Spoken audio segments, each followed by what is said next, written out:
स्वागत है आपका विनोद शर्मा जी नई परख के मंच पर एक बार फिर। हम और आप दोनों ही इस बात को अच्छी तरीके से जानते हैं और नई परख के काबिल दर्शक भी इस बात को अच्छी तरह जानते हैं कि जब दुनिया में कोई बड़ा युद्ध होता है और अगर उस युद्ध का किरदार बहुराष्ट्रीय हो और एक से ज्यादा देश आपस में भिड़े हुए हों, तो उस वक्त जो ग्लोबल प्रोडक्ट्स होते हैं उनकी सप्लाई में मुश्किलें पैदा हो जाती हैं।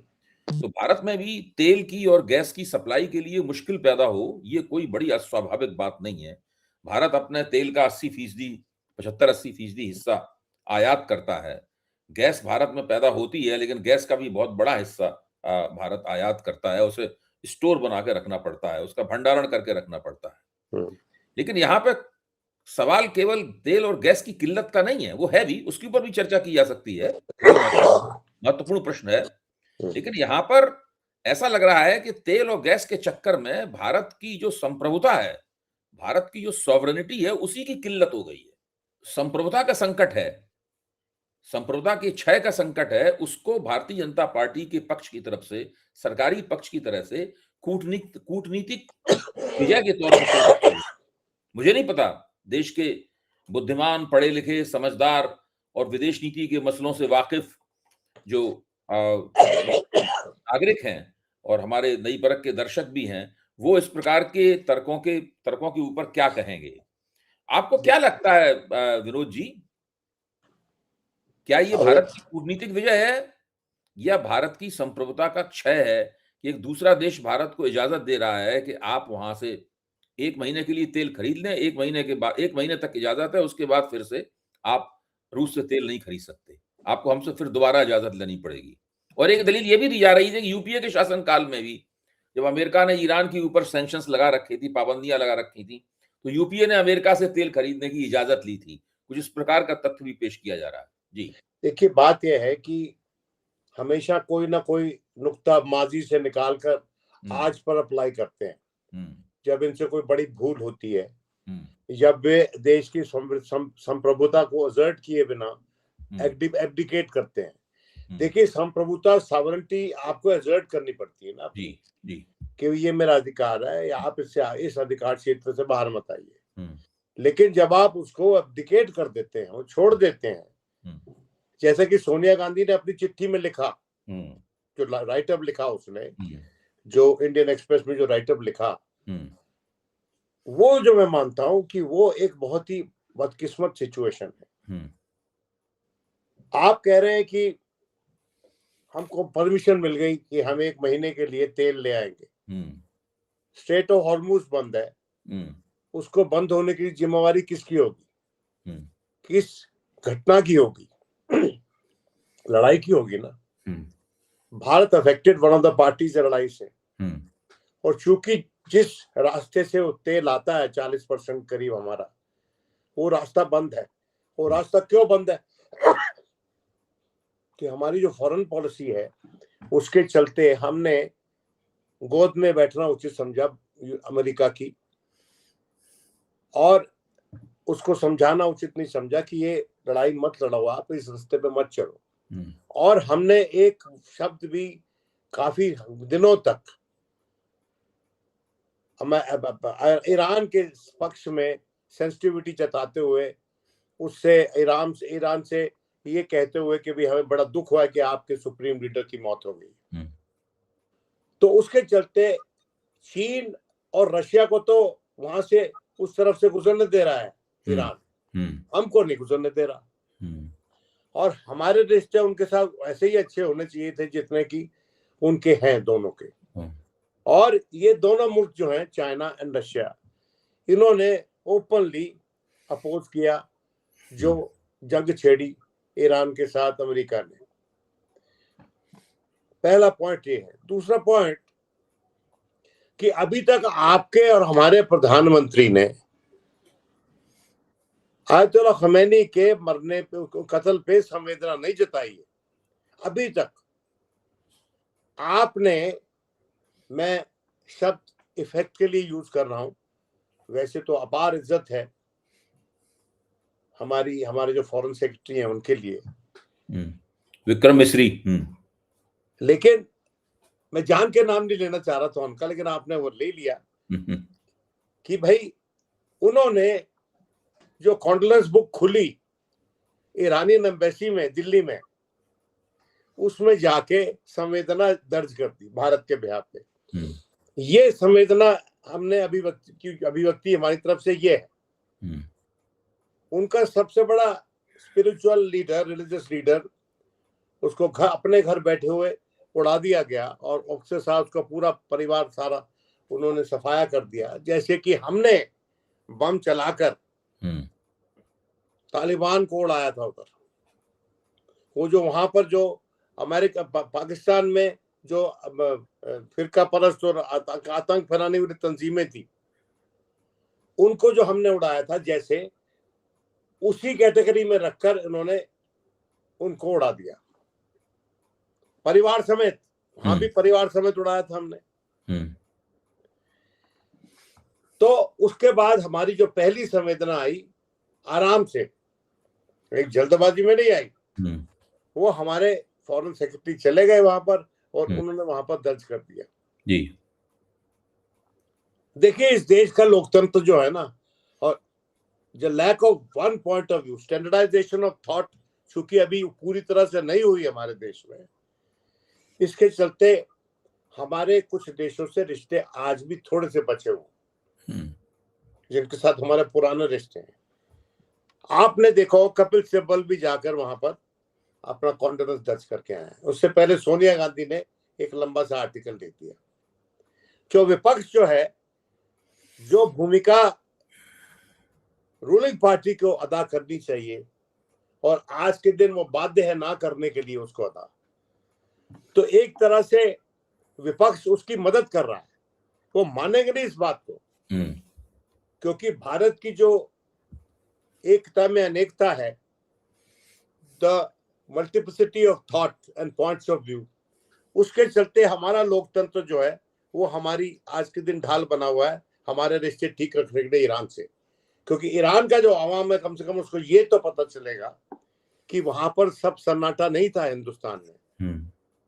हमारे पक्ष में, हमारे नेता के पक्ष में आवाजें उठ रही थी और अमेरिका की एकतरफा पॉलिसी के चलते, यूनिलैटरलिज्म के लिए चलते, जो फॉरेन पॉलिसी में जो यूनिलैटरलिज्म चला रही है, उसके चलते लोगों ने उसको उस पे एक्सेप्शन दर्ज किया। अब आप कह रहे थे कि फॉरेन पॉलिसी पे संप्रभुता की बात कर रहे थे। देखिए, बात यह है कि फॉरेन पॉलिसी तो संप्रभुता पर, उसकी इक्विटी क्या होती है, when you accept my sovereignty. आप मुझे बताइए कि कौन सी बड़ी तंजीम में, अंतरराष्ट्रीय तंजीम में जाकर अपने एक्शन को अभी तक एंडोर्स करवाया। अपनी उनकी कांग्रेस में अभी डिस्कशन हो रही है और उनकी कांग्रेस जो कि बंधुआ है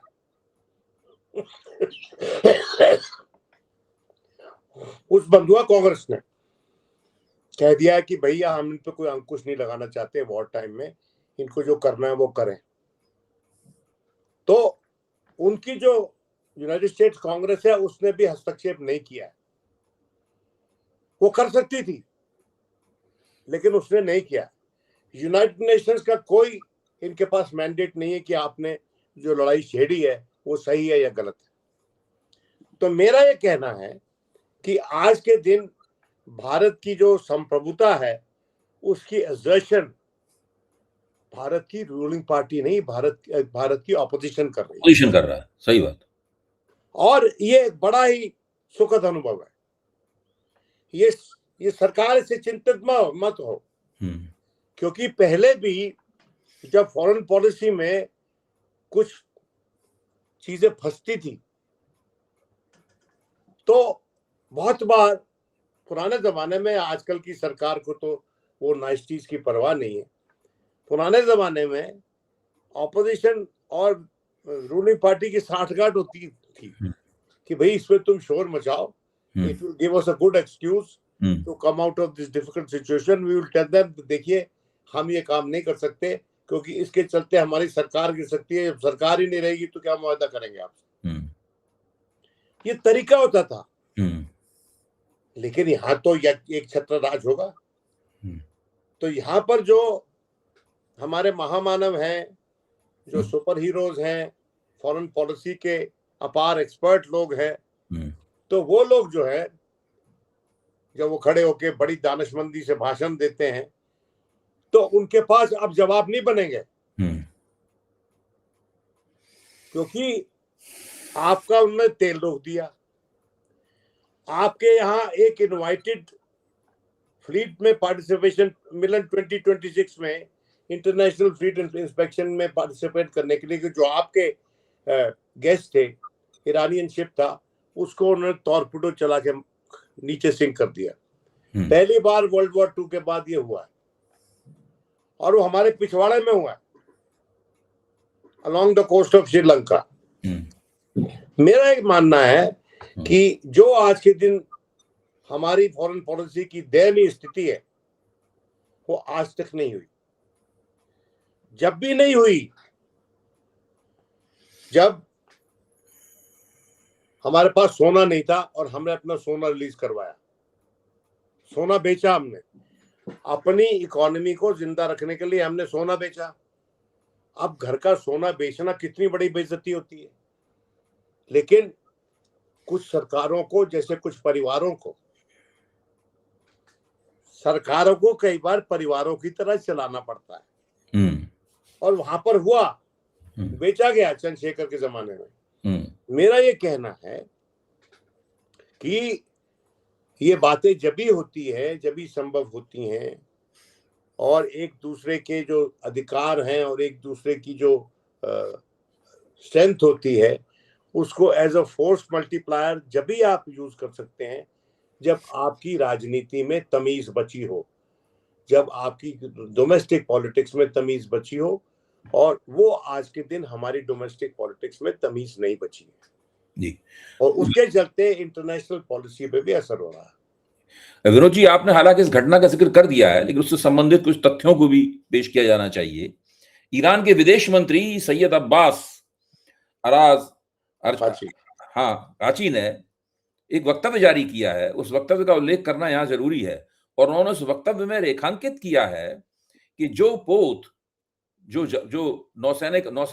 ईरानी नौसेना का जो जहाज श्रीलंका के करीब अमेरिका ने टारपीडो मार के डुबाया, वो दरअसल भारत के निमंत्रण पर गया था।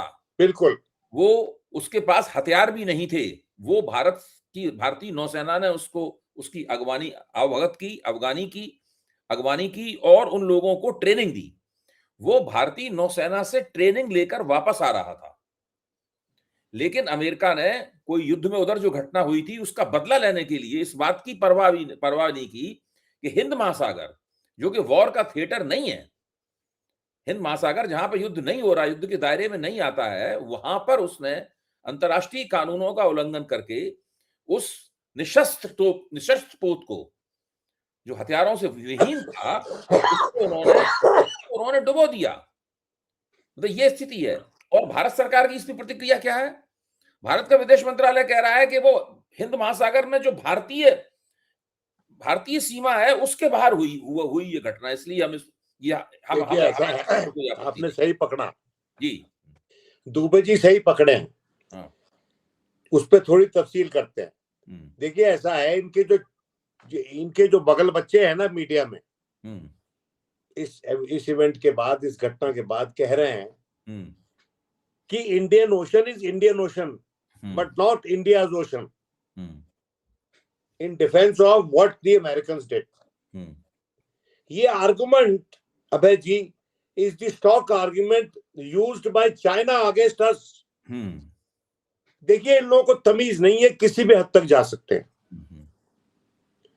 अब जो आवाजें उठ रही हैं, और एक बड़े प्रबुद्ध जेएनयू से, मतलब राइट विंगर निकले हुए हैं और बहुत जोर जोर से बोलते हैं, कई लोगों से लड़ भी जाते हैं, लेकिन वो जो है, उन्होंने बोला कि it is not India's ocean, this is the stock argument by Chinese, by Beijing, seeking to telling India that don't think that your Indian Ocean is your ocean, that we are a deep sea navy and we'll go anywhere. The point is कि सच्चाई है कि हमारी राष्ट्रपति ने उस exercise में जिसमें पार्टिसिपेट करने के लिए ये पोस्ट ईरान से आया, जो हमने बुलाया, उसमें सलामी ली। हाँ। और ये लोग विशाखापट्टनम में थे और काफी समय तक रहे वहां। परेड भी की उन्होंने परेड की और उसमें कई देशों की नौसेना ने पार्टिसिपेट किया। ये आम एक्सरसाइजेज है, इसमें अमेरिकन को भी पार्टिसिपेट करना था, लेकिन जहां तक मेरी जानकारी है लास्ट मिनट पे उन्होंने विड्रॉ किया। इससे इनके कान खड़े होने चाहिए थे अगर उन्होंने सच है कि विड्रॉ किया लास्ट मिनट पे। उसको छोड़ते हैं हम। सच्चाई ये है कि द बेसिक कटसी जो दिखानी चाहिए थी, अगर दोस्ती कोई है भी, या हमारा और अमेरिका का रिश्ता आज के दिन मास्टर और सर्वेंट से जैसा नहीं है, मास्टर और सर्वेंट वाला रिश्ता नहीं है हमारा, अगर तो हमको बताना चाहिए था उनको। लेकिन वो समझते हैं कि वो मास्टर्स हैं और हम उनके सर्वेंट्स हैं, और हमारी सरकार जो है वो दुम दबा के बैठी हुई है। I am using strong words, आपको पता है मैं स्ट्रॉन्ग वर्ड्स नहीं यूज करता, लेकिन this outrage in my view is rightly placed. Vinod ji, हम लोग कड़े शब्दों का इस्तेमाल करने के लिए मजबूर हैं। क्यों मजबूर हैं? अभी अमेरिका ने भारत की जो 2 बेइज्जतियां की एक एक करके, वो तो हम लोगों ने उस पर चर्चा की, एक तीसरी बेइज्जती रह गई है जो ज्यादा नहीं तो लेकिन बराबर की शर्मनाक बेइज्जती है। अमेरिका के डिप्टी सेक्रेटरी ऑफ स्टेट हैं क्रिस्टोफर लैंडो। उन्होंने एक वक्तव्य दिया है कि 20 साल पहले हमने चीन के साथ में जो गलती की थी, वो गलती हम भारत के साथ नहीं दोहराएंगे। हमारी गलती से चीन ने अपना बाजार बना लिया और वो हमको प्रतियोगिता देने लगा, हमारे साथ होड़ करने लगा। हम भारत को इतना आगे नहीं बढ़ने देंगे कि वो हमारे WTO में जो एंट्री की बात थी जी, WTO में जो उनकी एंट्री परमिट की थी जी, हाँ, तो वो हम नहीं, भारत को नहीं बढ़ने देंगे। ये कहा है, बताइए आप।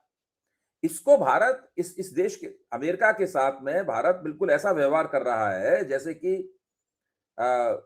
वो बड़े भाई है, छोटे भाई उनकी ताबेदारी में बैठे हुए हैं, उनके आदेशों को मानते हैं, ये मान के बड़े भाई हमारे हितों का हमेशा ध्यान रखेंगे। अरे बड़े भाई नहीं है वो, काहे का बड़ा भाई है, किसी का बड़ा भाई बन के नहीं।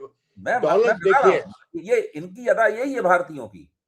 डोनाल्ड ट्रंप, आपको कई बार पहले मैंने बहुत निवेदन से, विनम्रता से बताया कि वो ग्लोबल पॉन्टी चड्डा है। ग्लोबल पॉन्टी चड्डा है ना, और मैं लगातार उसको ग्लोबल पॉन्टी चड्डा बोलता हूं। और ग्लोबल पॉन्टी चड्डा जो है वो आज के दिन ग्लोबल कब्जा ग्रुप बनकर घूम रहा है। जहां जहां जो चीज उसको पसंद आ रही है उसको हड़पना चाहता है, उसको ग्रैब करना चाहता है। और उसके साथ पॉन्टी चड्डा के साथ एक और रियल एस्टेट एंटिटी है, ग्लोबल एंटिटी, जिसका की नाम इजराइल, जिसका की उसका हमेशा से सपना, ग्रेटर इजराइल का जो सपना है, वो आज के दिन वो पूरा करना चाहते हैं। पूरी गाजा हड़प के जितने भी उधर एरिया जो कि पैलेस्टाइन, एक वंस अपॉन अ टाइम जिसका जो पैलेस्टाइन कहा जाता था, उसको हड़प लेना चाहते हैं और उसको एक सुंदर रियल एस्टेट में तब्दील करना चाहते हैं। ये इनका प्लान है। बोर्ड ऑफ पीस कुछ नहीं था। वो कहते हैं board of peace was nothing but Donald Trump's piece of cake. कि उसको मुझे ये पीस ऑफ केक चाहिए, उसके लिए बोर्ड ऑफ पीस बना था। तो और उसमें उसने अपने लिए एक तरह से ताउम्र चेयरमैनशिप अपने नाम से लिखवा रखी है। देखिए, इंटरनेशनल ऑर्डर क्रम्बल कर चुका है, ग्लोबल ऑर्डर खत्म हो चुका है, खत्म कर दिया है लगभग इन लोगों ने। और जो शक्तियां इनको सही रास्ते पे ला सकती हैं वो खड़ी नहीं हो रही हैं आज के दिन। जो 2-4 खड़ी हो रही हैं, जैसे स्पेन खड़ा हो गया। आप मुझे बताइए, इतना सा मुल्क है, उसने खड़ा होकर बोल दिया ना कि निकलो, अपने तैयारे निकालो यहाँ से, हमारे यहाँ से, you just get quit our territory. हम नहीं चाहते लड़ाई में किसी तरह का हस्तक्षेप। आपने एक लड़ाई थोप दी बिना हामी भरवाए मुल्कों से, और अब आप बता रहे हैं कि आप तेल कितने दिन आने देंगे, कब तक आने देंगे, और समय सीमा बांधी जो आपने, तो उसको फ्लेक्सिबल रखेंगे या नहीं रखेंगे। और अब ये बेहूदगी की हद है प्रोफेसर साहब कि डोनाल्ड ट्रंप अब ये भी कह रहा है कि जब लीडरशिप चेंज होगा ईरान में उसमें भी मेरी हस्तक्षेप होना चाहिए, मेरा कॉन्सेंट होना चाहिए उसमें। जो नया स्पिरिचुअल लीडर बनेगा वहां पर, उसमें डोनाल्ड ट्रंप की हामी जरूरी है, वो कह रहा है। उसको पता नहीं है पर्शियंस की हिस्ट्री का, और उसको समझाने वाला कोई है भी नहीं। और उसके चलते मैं समझता हूं जो मुल्क उसको वो हिस्ट्री समझा सकते हैं, वो वैसे तो विश्वगुरु बन के घूम रहे थे, लेकिन उनमें ये औकात नहीं है कि पुराने जमाने की तरह अमेरिका को बोलो भाई तुम इनसे झगड़ा मत करो, इनसे दोस्ती करो, हम मध्यस्थता का रोल प्ले कर सकते हैं इनसे तुम्हारी दोस्ती करवाने के लिए। और हमारा जो मीडिया है, एक बहुत तेज तर्रार एंकर हैं जिन्होंने वो जो फिल्म आई थी ना एर्गो, उसको उनको न्यूज एक स्टोरी में कन्वर्ट करके दिखाया है। मतलब कि भाई 66 जो बंदी ले लिए गए अमेरिका के, ईरान ने ले लिए हैं, जो होस्टेज ड्रामा था उनकी एम्बेसी में, तो when they were trying to rescue their staff from the American embassy in Iran, देखिए उन्होंने चला दिया उसको क्योंकि वो चटपटी न्यूज थी। और इसके चलते जो सोशल नेटवर्क पे, सोशल मीडिया में मजाक चल रहा है वो ये है कि भैया अगर आपने निपटना है अमेरिका से या अमेरिका को निपटना है ईरान से, तो हमारा इंपोर्ट कर लो मीडिया, डर के मारे हो आपको दे देगा अपनी जमीन। देखिए बात यह है कि we are living in a time where illiteracy is the order of the day, और विवेकहीन, विद्वता विहीन, बिना कुछ जाने जो संवाद हमारे देश में चल रहा है और काफी हद तक उसको मीडिया आगे बढ़ा रहा है, वो सबसे बड़ा नुकसान हमारी संप्रभुता का, हमारी फॉरेन पॉलिसी का, हमारी देश की जो इंडिविजुअलिटी है उस पे, उसका सबसे बड़ा नुकसान वो ये कर रहा है, ये मीडिया कर रहा है। और उनका जो मीडिया है, अमेरिकन मीडिया, वो अभी भी बीच बीच में अकल की बात करता है, बावजूद इसके कि CNN पे थ्रेट है कि it has been taken over by Donald Trump crony. बिक गया है वो मीडिया खरीद चुका है, वो बिका नहीं, वो मतलब उन्होंने खरीद लिया है। वो कब्जा ग्रुप एक वहां भी टेक ओवर टाइकून्स वहां भी घूम रहे हैं मीडिया में। तो एक टेक ओवर टाइकून जो डोनाल्ड ट्रंप का दोस्त है, वो उसको टेक ओवर कर चुका है, लगभग डील साइन हो चुकी है, और आगे से हम ज्यादा वहां भी एजर्शन ऑफ इंडिपेंडेंस नहीं देखेंगे। तो ओवरऑल भारत सबसे बड़ा, मैं समझता हूं इस लड़ाई का सबसे बड़ा कैजुअलिटी अमेरिकन लोकतंत्र होगा। अब मैं दो बातें कहूंगा विनोद जी, आखिर में हम लोग चर्चा के आखिर में पहुंच चुके हैं, फिर मैं उस पर आपकी टिप्पणी लेके उपसंहार करूंगा इस चर्चा का। पहली बात तो यह है कि मुझे आपने अर्गो फिल्म का जिक्र किया, बहुत उम्दा फिल्म थी, मैंने भी देख के उसको बड़ा आनंद उठाया था। बेन अफ्लेक उसके अंदर हीरो था। न केवल अर्गो फिल्म बल्कि OTT प्लेटफॉर्म के ऊपर ऐसे कई सीरियल्स चल रहे हैं जो सीरियल ऐसा लगता है, अब देखने में लगता है कि ईरान के ऊपर एक आर पार वाला हमला करने के लिए एक पूरा नैरेटिव, एक कल्चरल नैरेटिव जो है, negative cultural narrative in serial और इन फिल्मों के जरिए बनाया जा रहा था। और उनको हम लोग इस प्रकार के सांस्कृतिक हमले को समझ नहीं पाते हैं, मेरा मानना यह है। इन हमलों में नस्लवाद होता है, इन हमलों में एंटी मुसलमान विरोधी, इस्लाम विरोधी बातें होती हैं, इन हमलों के अंदर निरंकुशता की तरफदारी होती है, ये सब होता है। ये सारा का सारा माहौल बन रहा था, हम लोग इनको देख के सांस्कृतिक मजे ले रहे थे, अपना मनोरंजन कर रहे थे। लेकिन इससे ईरान के खिलाफ, ईरान की सरकार कितनी आतताई सरकार है, उसके खिलाफ एक पूरा नैरेटिव तैयार किया जा रहा था। पहली बात तो मैं ये कहूंगा। दूसरी बात ये कहूंगा, हमारे विदेश मंत्री जो जयशंकर साहब हैं, उन्होंने एक अजीब सा बयान दिया है कि दुनिया में किसी की अब हेजेमनी नहीं रही। यहाँ पे उनका अपना देश, उनका अपना विदेश मंत्रालय है। अमेरिका के डोमिनेंस, अमेरिका के प्रभुत्व के तले दबा हुआ है और वो बड़े आराम से माइक देखिए ऐसा की आवाज नहीं कह रहे हैं, कोई हजीमनी नहीं रही। उनकी बात छोड़िए, ऐसे वक्त में जबकि वो सबसे ज्यादा उन मुखर होने चाहिए, वो झिझक के बोलते हैं और कभी कभी बोलते हैं। मैं उनकी कठिनाई समझ सकता हूँ, क्योंकि उनकी संप्रभुता भी मेरे को लगता है कि कॉम्प्रोमाइज हो चुकी है फॉरेन पॉलिसी के भीतर। मुझे कभी कभी लगता है कि फॉरेन पॉलिसी हमारा फॉरेन ऑफिस चला रहा है या पीएमओ चला रहा है या कोई और चला रहा है। आउटसोर्स कर दिया क्या हमने फॉरेन पॉलिसी अपना, ये लगता है डॉक्टर साहब, क्योंकि जिस तरह से कारकर्दगी हो रही है, जिस तरह से पूरा प्रकरण खुल रहा है, सामने आ रहा है, उसके पन्ने हमारे सामने पलट रहे हैं, मैं समझता हूं कि ये बहुत ही खतरनाक माहौल है, मंजर है आज के दिन। अब आपने कहा कि ये फॉरेन ऑफिस वो बोले नहीं, जयशंकर साहब बोले नहीं। देखिए ऐसे वक्तों में कम से कम डिफेंस मिनिस्टर को बोलना चाहिए, पेट्रोलियम मिनिस्टर तो बोल सकता है। उनको छोड़ो, एस्केलेट नहीं करना चाहते मत करो, अरे पेट्रोलियम मिनिस्टर से बुलवाओगे, बड़ी गड़बड़ है, देश में अराजकता हो जाएगी, देश में तेल की कमी हो जाएगी, हमारी इकोनॉमी बहुत धक्का पहुंचेगा। अरे किसी से तो बुलवाओ भाई। Oil is the centre piece of our economy because we are big consumers, और कोई भी बड़ी इकोनॉमी जो होती है उसकी जो एनर्जी कंजम्पशन है, हम हमेशा जब देखते थे कि दावे होते थे पुराने जमाने में कि वेस्ट बंगाल की इकोनॉमी है खड़ी हो रही है कि नहीं, सरपट भाग रही है कि नहीं, तो हम डेटा देखते थे कि एनर्जी कंजम्पशन कितनी है, और वहां पर बात चलती थी एक टाइम में वेस्ट बंगाल में पुराने गांव में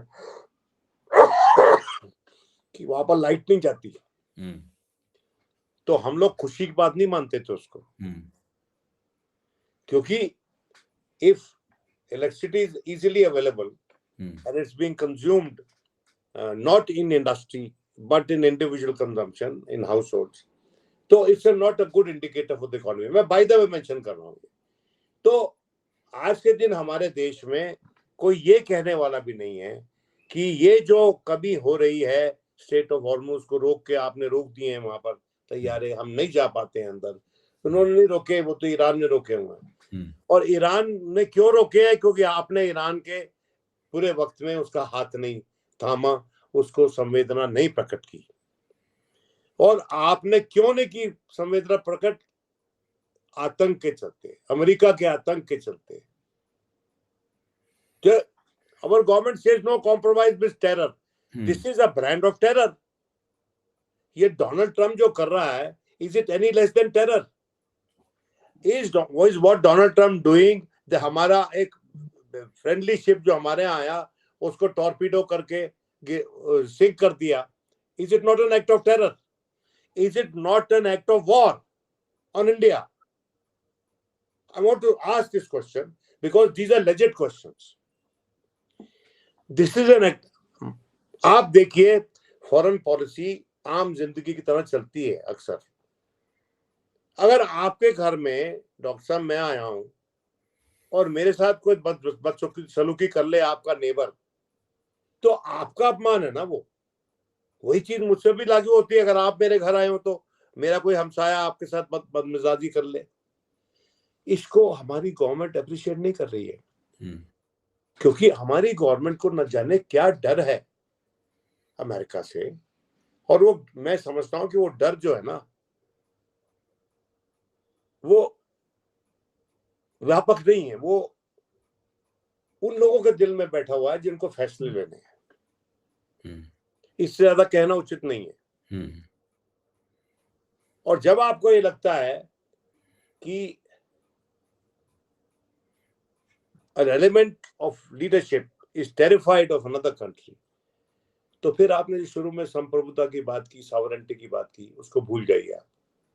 That is irrelevant because only a confident nation a confident leadership can assert sovereignty. Sovereignty is nothing ordinarily asserted by ordinary people. It is asserted by nation states. Sovereignty is your right as much as my right. And if a government is not able to protect the sovereignty of India, which is, I think, the collective sovereignty of the people of India, then it's a serious question, which would require serious debate.